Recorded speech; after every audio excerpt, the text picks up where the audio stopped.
Dan mungkin eh, banyak dari teman-teman nih bang, mungkin ada yang bermindset bahwasanya kalau bikin startup itu eh, apa mikirnya tuh kayak startup Gojek gitu bang. Jadi yang udah perusahaan-perusahaan besar. Sebenarnya kalau untuk kita mulai dari kecil itu bisa kan bang ya gitu ya? Bisa kan ya mulai dari kecil? Ya, bisa. Kalau misalkan ditanya bisa atau enggak, bisa. Ya karena gini, ada sebuah cerita teman-teman. Ini sebenarnya fakta sih. Artinya Jeff Bezos, teman-teman tahu, founder Amazon. Ya, kalau misalkan teman-teman lihat e-commerce, salah satu e-commerce yang diperhitungkan gitu ya di dunia. Jadi dulunya itu dia mau bikin apa, coba tebak. Dulunya itu ya dia mau bikin Amazon Bookstore, mau bikin toko buku doang gitu. Sama teman-temannya ngumpulin beberapa orang gitu ya, ayo kita kita bikin nih gitu segala macam. Jadi ada sebuah quotes, ya, ada sebuah quotes gitu dari si Jeff Bezos ini. Jadi dia bilang di dunia itu ada 3 zona waktu, ya, ada 3 zona waktu. Yang pertama apa? Past, present, future, gitu ya. Ini kita lagi nggak belajar bahasa Inggris ya. Ntar Berarti saya belajar jelek bang. belajar belajar grammar gitu. Jadi Jeff Bezos pernah bilang gini, ketika kita mau sukses, maka kita harus bersandar kepada masa depan kita. Ya, ketika kita mau sukses, maka kita harus bersandar kepada masa depan kita. Tuh, karena kita yang sekarang ya kita bakal kalah gitu. Karena apa ya? Kita belum memberikan bukti. Tapi kalau masa depan dengan mimpi-mimpi kita, ya kita bermimpi bakal sukses, maka kita harus bersandar dengan mimpi kita. Mimpi bahwa ya kita akan sukses gitu. Jadi eh, dia kalau kalau misalkan nih teman-teman ngelihat foto gitu ya, foto sebuah gambar gitu ya, misalnya gambar binatang gitu, tapi yang kelihatan tuh baru baru ekornya aja gitu. Yang kelihatan itu baru ekornya aja. Ikutin aja dulu, ikutin ya, lihat sampai mana nih ujungnya gitu segala macam gitu sampai pada akhirnya ketemu juga nih gitu. Ketemu juga pada akhirnya wow, ini adalah misalkan singa gitu ya. Ketika kita ngelihat-ngelihat dari ekornya aja tuh belum belum belum paham.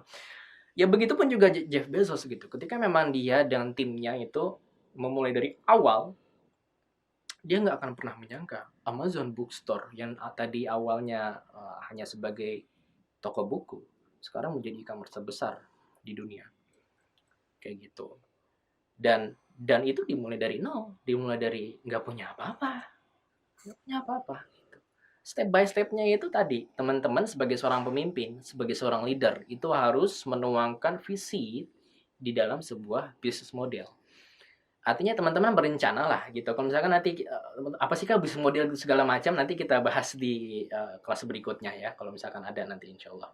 Jadi kita membuat rencana, rencana ke depan kayak seperti apa gitu. Apa startupnya, kira-kira apa kita berdampak buat siapa, terus gimana profitnya, apakah kita bisa menghasilkan profit kebahagiaan dan profit uang gitu untuk tim-tim kita gitu ya agar terus berlanjut dan pada akhirnya menjadi sukses gitu maka itu yang harus kita bangun gitu sebagai seorang pemimpin dan sebagai seorang leader maka kita harus bisa melit itu semua dan meyakinkan kepada teman-teman tim kita agar teman-teman tim kita ini juga semangat kayak gitu bahwa ada di depan sana kesuksesan kita kayak gitu dan apalagi di era disruptif ini makanya dalam bukunya Spencer pernah berkata bahwa Who Moved My Cheese kalau misalkan teman-teman pernah baca bukunya jadi ada 2 ekor tikus gitu ya yang satu biasanya itu mereka di tempat yang sama itu selalu dikasih keju kayak gitu selalu dikasih keju di tempat yang sama nggak oleh apa namanya anonim lah ya dikasih keju nah tikus pada satu waktu tikus kedua tikus ini itu berada di tempat yang sama tapi nggak ada cheese-nya kejunya nggak ada tiba-tiba nggak ada yang biasanya selalu dikasih keju di tempat di waktu yang sama tiba-tiba nggak ada kejunya gitu akhirnya kedua tikus itu nunggu sampai pada akhirnya udah dalam selang waktu yang lama ya seharian itu keju nggak muncul-muncul pada akhirnya tikus yang tikus yang pertama dia memutuskan untuk tetap menunggu tikus yang kedua dia memutuskan untuk mencari mencari kejunya gitu di perjalanan wah ternyata ada nih keju tapi kejunya hanya serpihan kecil, ya. Terus dia mencari lagi, terus dapat serpihan kecil, dimakan sama dia gitu ya. Tikus yang pertama tetap menunggu dan nggak ada hasil, nggak dapat keju.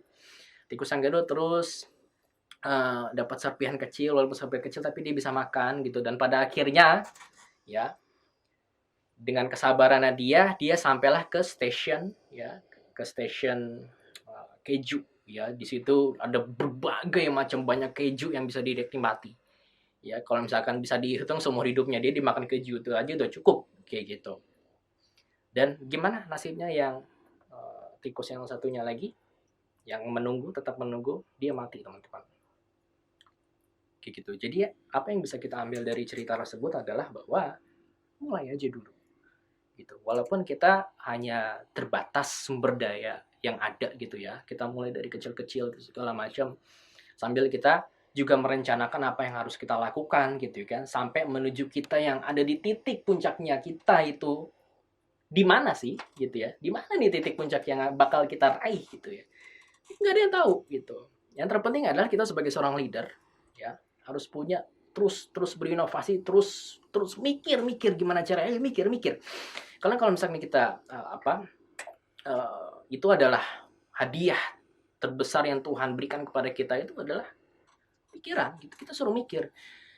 Karena ya mau gimana pun caranya kita harus survive kayak gitu. Mau di pandemi gitu segala macam, nggak ada akses buat mendapatkan pundi-pundi uang gitu segala macam. Apalagi untuk bangun startup yang benar-benar kita mulai dari nol. No excuse teman-teman, nggak ada alasan.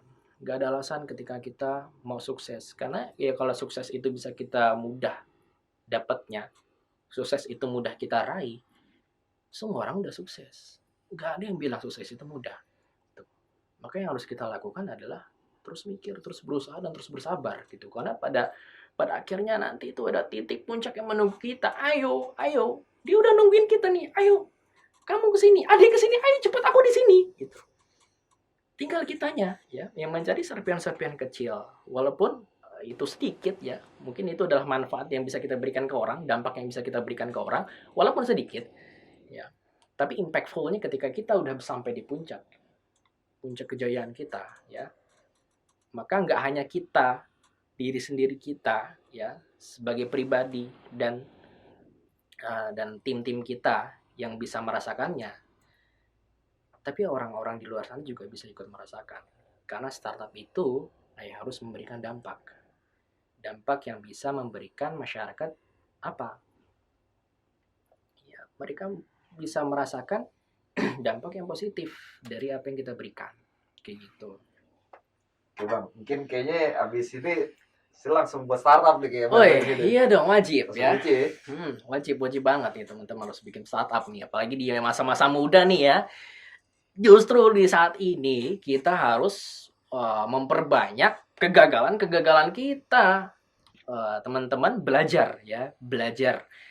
Jadi kalau misalkan teman-teman kalau misalkan pernah ngerasain gagal, jangan anggap sebuah kegagalan itu adalah akhir dari semuanya. Enggak sama sekali, karena kegagalan itu adalah pembelajaran yang berharga yang nggak bisa teman-teman dapatkan dimanapun ya.